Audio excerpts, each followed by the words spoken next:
Bem, amigos do Bola Presa, estamos de volta com mais um 15 minutos. Eu sou o Denis. E eu sou o Danilo. Estamos de volta depois de uma semana aí de hiato, sem 15 minutos, não teve prancheta para os assinantes, não teve podcast, mas tudo por conta de Covid. Eu peguei Covid.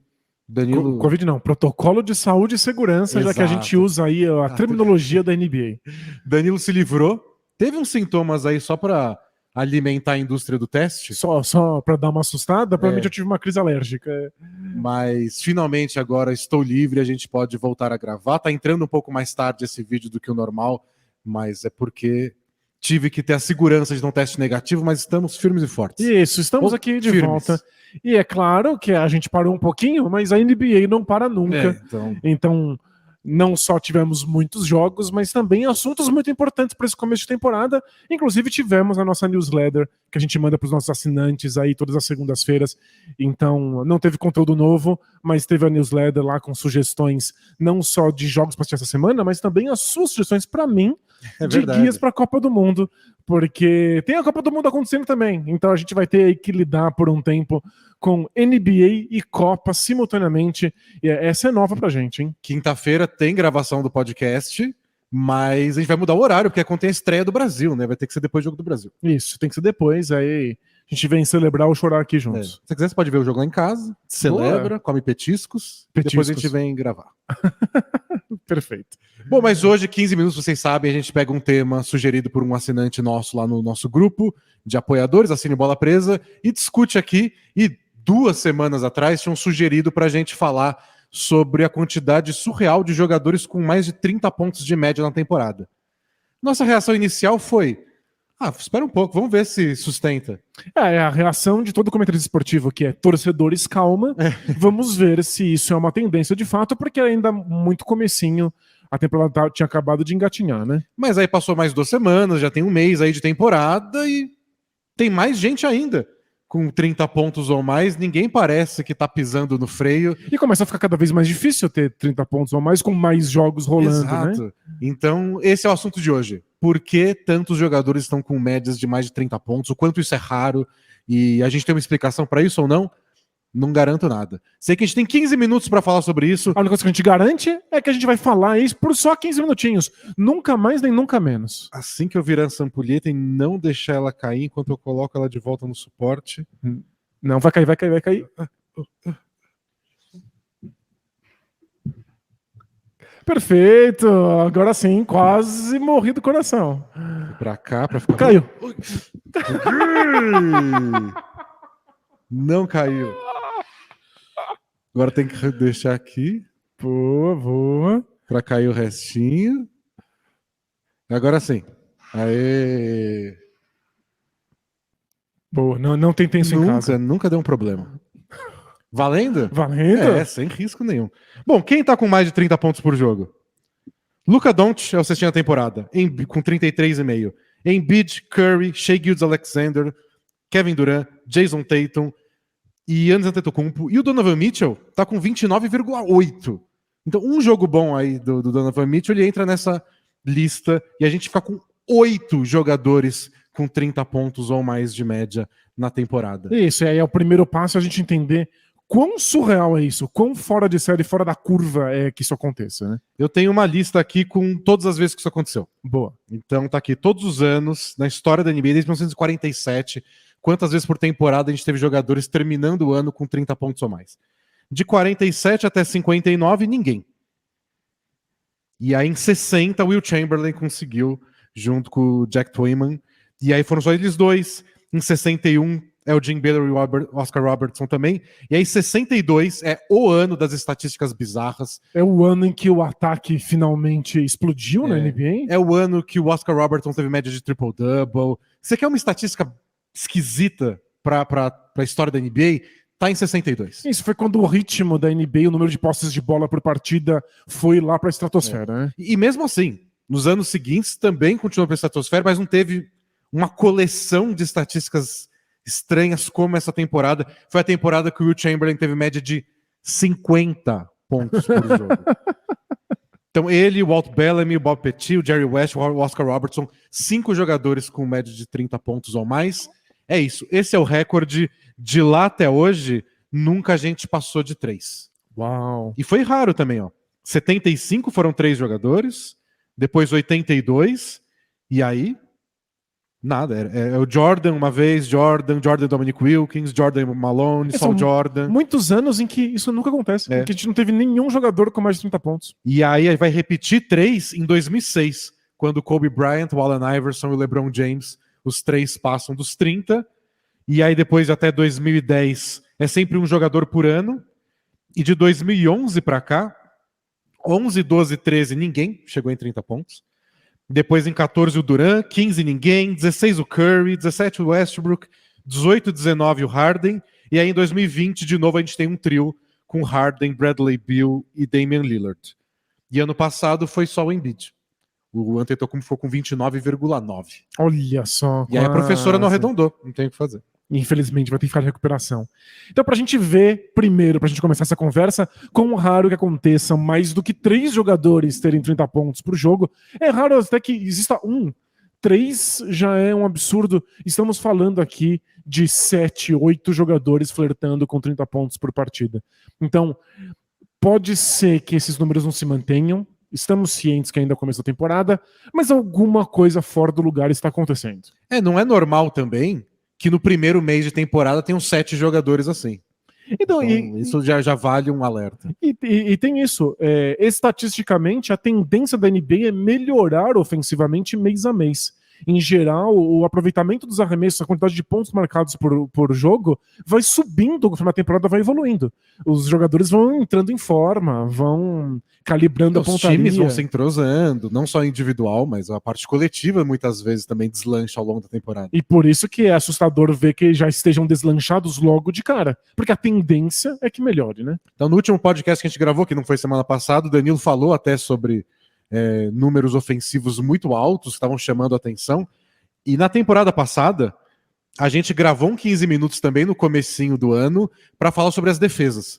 Porque os números defensivos estavam impressionando, era o oposto dessa temporada. E depois de muitos anos do ataque só melhorando na NBA, a gente tinha visto o ataque dar um passo para trás pela primeira vez em muito tempo. É muito tempo. E a gente discutiu se tinha alguma coisa rolando ou não.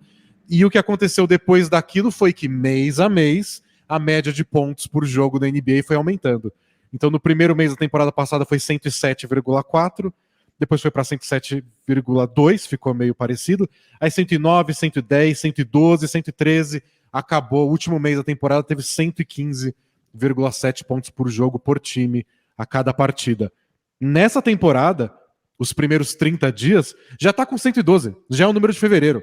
Incrível, a gente já começou a temporada em fevereiro. Então, ou a temporada... É tipo o Brasil, né? Só começa em fevereiro. Ou a temporada já começou com todo mundo em forma e vai se manter, ou se a coisa for melhorar, a gente vai alcançar marcas históricas, ofensivas, tanto individualmente como coletivamente. Então, a gente tá aí falando de uma temporada em que o ataque como um todo tá vendo aí um ponto bem alto, mas o fato de que isso está concentrado em alguns poucos jogadores talvez seja o que é mais interessante pra gente pensar aí como análise. Porque eu acho que a NBA tem fases, a NBA tem momentos de modos de se jogar, de que tipo de jogador é desejável ou não, que tipo de estilo de jogo é desejável ou não. E eu acho que a gente tá vendo aí de novo uma época na NBA em que os times estão valorizando jogadores que fazem tudo sozinhos. Eu também acho. Tem jogador... Se o jogador é um pouco mais versátil, talentoso, parece que há uma ânsia dos times lá falando, faz tudo, por favor. Por favor, resolva. Isso tem a ver com várias coisas. Primeiro que a NBA já viveu essas idas e vindas com suas superestrelas que monopolizam o jogo muitas vezes. A gente já viu a NBA ser perdidamente apaixonada por jogadores como Kobe Bryant, que marcavam 30 pontos por jogo e estavam ali sempre monopolizando o ataque, e de repente isso não era mais bem visto, isso não era mais desejável, os times precisavam rodar a bola, o modo San Antonio Spurs de se jogar basquete coletivo acabou se tornando a tônica da NBA, depois voltou a ser uma busca por jogadores que conseguiam pontuar sozinhos, depois o Golden State Warriors tornou o basquete coletivo e no perímetro de novo. Mas aí você começa a ter os jogadores que a gente chama aqui de quarterback, como você lembrou no último podcast, nos Estados Unidos eles chamam de ataque heliocêntrico, tudo ao redor de uma estrela, que aí é o Harden no Rockets, o Luka Doncic, e tantos outros exemplos que a gente vê por aí. O Ja Morant, de certa forma, no Grizzlies. Então acho que isso tem a ver um pouco com idas e vindas, com a moda mesmo, com quais times têm sucesso, quais times foram bem sucedidos nos últimos anos. Porque na prática a NBA é uma liga que permite planejamento de longo prazo, mas os times precisam saber qual é o modelo de longo prazo que eles querem investir. E eles acabam tentando copiar os times que acabaram de ser campeões. Eles querem ver quais times foram vencedores, e eles tentam reproduzir isso. Então times muito coletivos que vencem acabam criando uma leva de coletividade na NBA. Times que têm grandes estrelas que pontuam sozinhas ou com mais de 30 pontos por jogo e são campeãs, acabam criando essa tendência. Então, mas nos playoffs da temporada passada, a gente viu, como a gente vê em vários anos, times que dependem de um jogador só sofrendo. O Luka Doncic não conseguiu passar pelo jogo coletivo do Warriors, mas eu acho que o que acontece também é que você tem um jogo coletivo do Warriors, você tem um elenco para fazer isso. Quão reproduzível é isso, né? Mas eu tenho o Shai Gilgeous-Alexander. Uhum. Então é o que dá para fazer. Eu não sei. É uma soma das duas coisas, do tipo, eu queria jogar como Spurs de 2014. Eu tenho tantos bons passadores, arremessadores, etc. Não, eu tenho o Jason Tatum. Então bola no Jason Tatum. A coisa mais próxima do Spurs de 2014 talvez seja o Spurs de 2022, mas eles tentam reproduzir um modelo de coletividade. Eles não têm a estrela. Não tem o talento. Né? Pois é, e aí eles não têm, obviamente, os mesmos resultados. Mas eu acho que tornou-se aceitável. Eu não sei se necessariamente os times estão buscando ativamente, mas tornou-se aceitável de novo que um jogador monopolize uma equipe. James Harden fez isso no Rockets, parece que tornou-se algo visto com bons olhos na NBA depois de um tempo em que jogadores assim eram ostracizados. A gente viu a liga tirar de circulação Allen Iverson, Baron Davis, Stephen Marbury, jogadores que tinham esse estilo e que passaram a ser ridicularizados por ele. Agora voltou a ser aceitável. A moda talvez ainda queira um basquete coletivo, mas aceita que jogadores solitários comandem ataques. Eu acho que até aceita, mas o que você mais ouve, especialmente em época de playoff, não é o bastante. Não dá pra ganhar assim. Você vai até certo ponto, Harden nunca vai ser campeão jogando desse jeito, por isso que ele precisava ir pro Nets, por isso que ele tem que jogar com o Embiid, achar uma forma. Então, não sei, eu acho que alguns times aceitam porque te leva até certo ponto. Uhum. Mas times com mais ambição, acho que nem levam isso tão a sério. Faz algum sentido. E o que me chama a atenção nessa lista é como tem jogadores diferentes. De vários estilos diferentes, né? Então tem o Doncic que joga nesse estilo que tudo passa por ele. O Embiid é um pivô. O Antetokounmpo é um pivô estilo Antetokounmpo. Ele é muito único. A gente tem o Curry, que é o Steph Curry arremessando bola de 3 de tudo que é jeito. O Shai Gilgeous-Alexander, o Kevin Durant jogam muito mais na meia distância. O Donovan Mitchell atacando a cesta sem parar. O Ja Morant, que está imediatamente abaixo do Donovan Mitchell na lista, também muito perto dos 30 pontos. Também é um cara de atacar muito a cesta. Não consigo olhar para essa lista e achar um denominador comum. Se a gente está falando do que acontece em quadra, não só dos modismos extra-quadra, mas da parte prática, da parte tática, eu acho que tem um denominador comum, que é o fato que times começaram a perceber que o melhor jeito de enfrentar as defesas que trocam tudo em quarta-luz é permitir jogos de mano a mano. Eu acho que isso também é um componente que deve estar incentivando esses jogadores com mais de 30 pontos. Porque o que aconteceu foi que a chuva de bolas de 3 pontos da NBA nos últimos anos levou as equipes a não deixarem mais jogadores livres em hipótese alguma no perímetro. Isso significa trocar a marcação toda vez que um quarta-luz acontece. Porque se você marca um quarta-luz como sempre foi marcado na NBA, você dá alguns segundos para o arremessador ficar livre e isso pode ser mortal na NBA atual. Então, os times passaram a trocar a marcação. Isso significa que muitas vezes os jogadores passam a ser defendidos por jogadores que não deveriam estar defendendo eles, que são muito mais baixos ou muito mais altos, muito mais lentos. Então isso virou um jeito normal de se enfrentar as defesas de hoje. Deixa que o seu melhor jogador de ataque enfrente o defensor menos capacitado do outro lado. E por isso tem jogadores de vários estilos diferentes. Porque quem marca Shai Gilgeous-Alexander, quem marca Antetokounmpo são atletas totalmente distintos. Mas os dois são jogadores que conseguem resolver no mano a mano quando as defesas trocam num quarta-luz. E E se a gente for buscar alguma coisa que esses jogadores têm em comum, todos lidam bem, de certa forma, com marcação dupla. É verdade. Então você dificulta muito. Mesmo foi a coisa que o Embiid acho que mais melhorou nas últimas 3 temporadas. O Doncic é um mestre nisso. O Durant sempre foi bom. O Curry é muito bom nisso. O Tatum é uma coisa que ele melhorou também nas últimas 2 temporadas, como lidar e evitar as dobras. E o curioso é os jogadores que têm muita dificuldade de lidar com isso. Por exemplo, o James Harden, que historicamente não lida bem com dobras de marcação, acabou caindo muito ofensivamente nos últimos anos. Claro que tem outros fatores, as trocas, as lesões, mas é curioso que quem brilha mesmo lida bem com as dobras. Né? Tipo, é difícil dobrar esses jogadores, e também são vários times diferentes, porque você pode pensar, é mais fácil dobrar no Shai Gilgeous-Alexander, porque no Thunder, que outras grandes ameaças você tem? Mas, bom, ele sabe lidar com isso. E outra coisa que eu consigo pensar que eles têm em comum dessa lista é algum grau de versatilidade. Uhum. Então a gente vem vários jogadores dessa lista que são mestres na meia distância. O Tatum, o Kevin Durant, o Curry mesmo, muito bom na meia distância. O que é outro fator que a gente tem que pensar, que é um fator prático, tático do nosso momento. Os times, em geral, defensivamente, entregam a meia distância. É o arremesso que se popularizou como arremesso de pior aproveitamento. Os jogadores que são muito bons nisso estão tirando proveito. Não sei o quanto o Embiid, bom.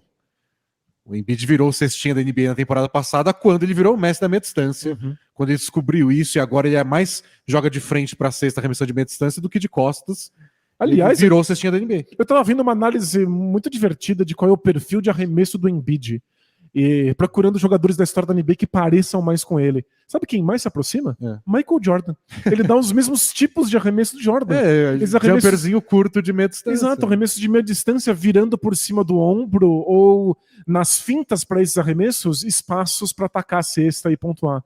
Então essa versatilidade de conseguir a meia distância que as defesas entregam e conseguir chegar perto do aro é que torna eles pontuadores tão versáteis, né? E todos também, com exceção, acho que do Antetokounmpo, bons arremessadores de 3. A gente sabe que o Gilgeous-Alexander não é a jogada que ele procura, o Embiid não é a jogada que ele procura, mas todos têm o arremesso de 3. Todos têm um aproveitamento decente, E o que traz outro tema legal aqui, que é sobre eficiência. Eu peguei esse dado no site da NBA, na NBA.com, eles fizeram um texto sobre isso, que assim, até hoje, só 5 jogadores tiveram média de 30 pontos por jogo numa temporada com um true shooting de 63% ou mais. True shooting é um número que soma os arremessos de 2, de 3 e o lance livre e dá um peso devido a cada um deles. Que tipo, o meu aproveitamento de 3 é menor do que o de 2. Mas tudo bem, porque ele vale muito mais pontos. 50% mais pontos, então beleza. O de lance livre é muito maior, mas vale só um ponto. Então é uma conta que meio que regulariza tudo isso. Então até hoje, só 5 jogadores tiveram mais de 30 pontos por jogo com 63% de true shooting. Que foi o Curry em 2015-16, o Curry em 20-21, o Adrian Dantley em 83-84, o Durant em 13-14 e o Dantley também em 81-82.